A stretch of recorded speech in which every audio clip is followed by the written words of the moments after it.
आज हम बात करेंगे राजनीतिक विशेषज्ञ और समाज सेवी डॉक्टर नलिनी खन्ना जी से, जो प्रोफेसर भी हैं। वो बताएंगे आजकल के त्योहारों पर क्या कहना चाहती।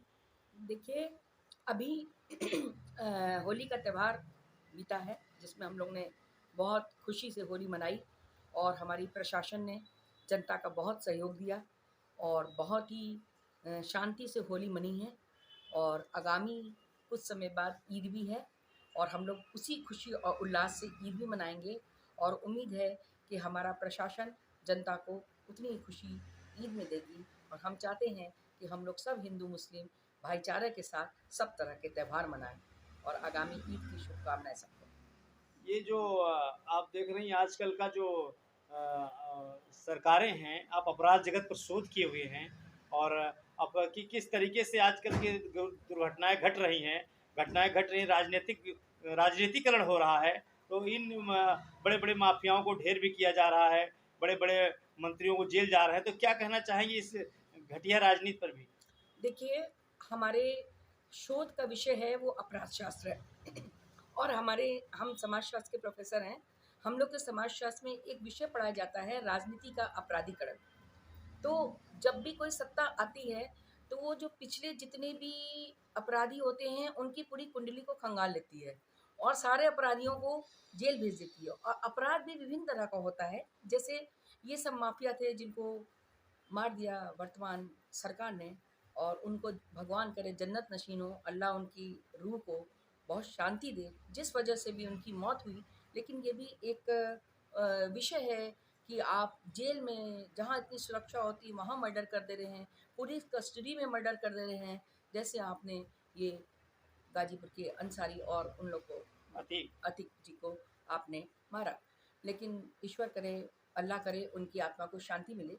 लेकिन ये गलत है कि यदि किसी को हम किसी भी विषय में, किसी भी अपराध में, भ्रष्टाचार में, जैसे हमने केजरीवाल को उन्होंने जेल भेज दिया, तो वो सरकार का काम है किसी को सज़ा देना और किसी को छुटाना। ये नहीं कि पुलिस वाले ही मार दे रहे हैं, जैसे इंदिरा गांधी को उनको सुरक्षाकर्मी नहीं मार दिया। तो ये भी तो एक बहुत जघन्य अपराध है। तो कोई भी सरकार बने, उसको पूरा अपराध का और संविधान की जानकारी होनी चाहिए कि किसको कैसे सज़ा दी जाती है और कैसे सज़ा में कौन छूटता है। देखिए, विभिन्न दावे करते हैं छोटी बड़ी सब पार्टियां। जैसे अरविंद केजरीवाल दिल्ली के मुख्यमंत्री बने तो शहंशाह बन गए थे कि हम मुफ्त बिजली पानी देंगे। लेकिन उन्होंने शराब घोटाले में इतना ज़्यादा भ्रष्टाचार किया और आप पार्टी दिखाती थी कि हम सबसे ज़्यादा ईमानदार पार्टी हैं। लेकिन जब वो पूरा शोध हुआ और सारा बजट निकल के आया तो दिल्ली जो देश की राजधानी है वहाँ इतना ज़्यादा घोटाला और भ्रष्टाचार है, तो अन्य राज्यों का क्या हुआ। तो जो वर्तमान सरकार ने उनको सज़ा दी है, वो सज़ा जो ईडी और सीबीआई के पूरे उनके घोटाले के पूरे निष्कर्ष को निकाल के दी गई है, तो वो एक तरह से सही भी है। यदि किसी अपराधी को दंड एक प्रकार की औषधि होती है, यदि हम किसी अपराधी को कोई भी सज़ा नहीं देंगे तो ये जो हमारी दुनिया है वो एक तरह से राक्षस राज हो जाएगी। इसीलिए सदियों से हमारे यहाँ कानून बना है, संविधान होता जा रहा है, तो संविधान के अनुसार ही किसी को सजा भी देनी चाहिए और किसी को छोड़ना भी चाहिए। अखिलेश यादव जी को भी ईडी का सम्मन आया और उनको भी पेश होने के लिए कहा गया। देखिए, अखिलेश यादव को भी सीबीआई का ईडी का सम्मन आया। उन्होंने जब यहाँ उनकी सरकार थी उन्होंने बहुत भ्रष्टाचार, बहुत घोटाला किया। वहाँ केजरीवाल सरकार को आया दिल्ली में, ममता बनर्जी के विधायक मंत्री काफ़ी, उनको भी दिक्कतों का सामना करना पड़ा है। झारखंड के मुख्यमंत्री भी हाँ, जेल गए। झारखंड के मुख्यमंत्री, विभिन्न राज्यों के मुख्यमंत्री जेल चले गए। विभिन्न राज्यों के मुख्यमंत्री, मंत्रियों, विधायकों पर ईडी ने, सीबीआई ने शिकंजा कस रखा है।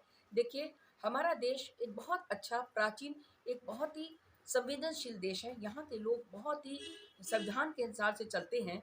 तो जब हम जनता के सामने जाते हैं तो बहुत बड़े-बड़े चुनाव आ रहा है, बड़े-बड़े लुभावने देते हैं, हम भ्रष्टाचार मुक्त करेंगे। और जब जैसे ही उन लोग गद्दी पर आते हैं और अपने भ्रष्टाचार और घपले घोटाले को सब छिपा लेते हैं, लेकिन जब दूसरी सरकार आती है तो वही उनके कांग्रेस के घपले घोटाले को, सपा के, केजरीवाल सरकार को, या झारखंड के, या उड़ीसा के, या पश्चिम बंगाल के, वो घोटाले को सामने रखते हैं। तो इससे उन पर, जनता पर बुरा प्रभाव पड़ता है। जनता सोचती, जब हमारे पास वोट लेने आए थे तब तो आपने कहा था कि हम भ्रष्टाचार मुक्त, भय मुक्त समाज और सरकार बनाएंगे। लेकिन ये ठीक नहीं है। जो भी वादे करें वो जनता पर दिखाई पड़ना चाहिए। लोकसभा चुनाव आ गया है और बड़ी सरगर्मी के साथ धमाचौकड़ियां मची हुई हैं।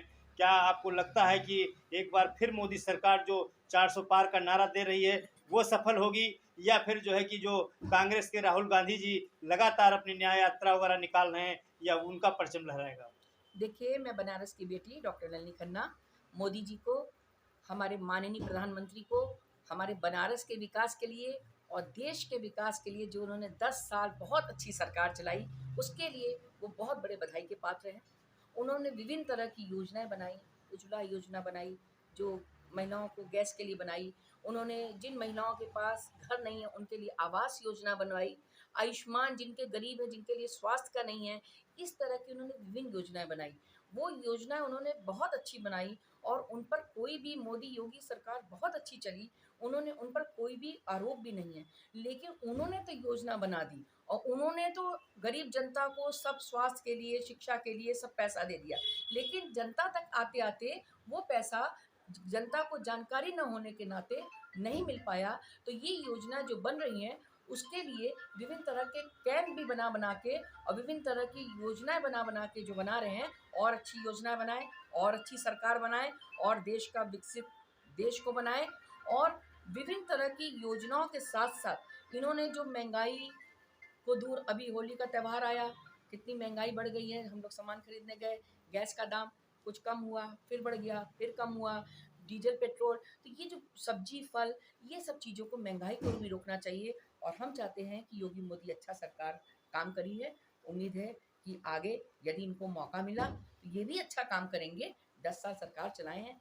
लेकिन विपक्ष हमेशा ही, जो भी विपक्ष में बैठेगा, वो तो अगले की कुछ भी कमियों को ज़रूर ढूँढ के निकालता है। और हमारे माननीय राहुल गांधी जी, जो देश का, हमारे विकास के लिए पूरे देश का भ्रमण कर रहे हैं और अपनी बातों को, अपने मुद्दों को, अपनी पार्टी की विचारधारा को रखे हैं। उम्मीद है कि कांग्रेस की पार्टी जहाँ-जहाँ उनकी सरकार है या जहाँ-जहाँ उनके वोटर हैं, वो उनको प्राथमिकता दे रहे हैं, उनके मुद्दे, उनकी विचारधारा को देख रहे हैं। कांग्रेस ने भी अच्छा, जब पुराना शासन था, अच्छा कार्य किया है। तो जो भी सरकार बने हमारे देश में, चाहे वो बीजेपी की हो या कांग्रेस की हो या अन्य पार्टी की, गठबंधन बीजेपी ने भी कर लिया अन्य पार्टियों से, गठबंधन कांग्रेस ने भी कर लिया अन्य पार्टियों में। तो जो भी सरकार बने, वो बस ये है कि हमारे जय हिंद का नारा बुलंद हो और हमारा देश विकसित राज्य बन सके और हमारे देश का विकास हो आगामी लोकसभा चुनाव में। बहुत बहुत धन्यवाद। आप देख रहे थे डॉक्टर नलिनी खन्ना, जो लखनऊ विश्वविद्यालय धन्यवाद। जय प्रोफेसर हिंद। हैं। जय भारत। आपका बहुत बहुत धन्यवाद।